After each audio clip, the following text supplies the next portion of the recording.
Thank you, Mr. Speaker.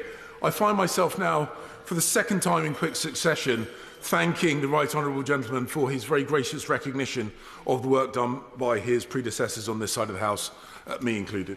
And I'm reminded of conversations that I've had with President Zelensky, but particularly with Prime Minister Schmel, about our collective desire that when the scars and pain of this conflict have diminished, the bond of friendship between UK and Ukraine is maintained.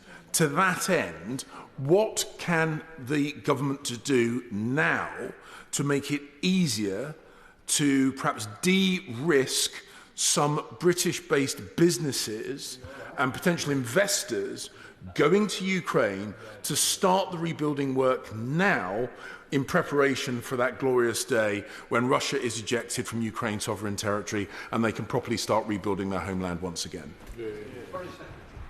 Well, I'm very grateful to the right honourable gentleman, and he will know that there are friendships that can exist across this House, and I've greatly valued his over the years. But I do put on record the work that I know he did, and I know that this partnership was first mentioned in a meeting that he had with the former member for Welland Hatfield, and I was very pleased to be able to take forward that work indeed. And actually, the idea he mentions is a good one. He will be pleased that one of the things that flowed from the Prime Minister's trip to Ukraine is the possibility of such a delegation to Ukraine, perhaps led by a business minister at some point in the future when it feels safe to do so, and assess the opportunities that are opportunities well beyond Kyiv.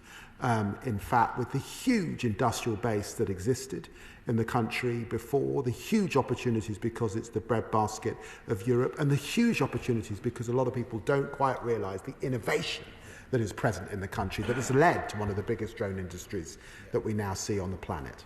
Bill Brittle.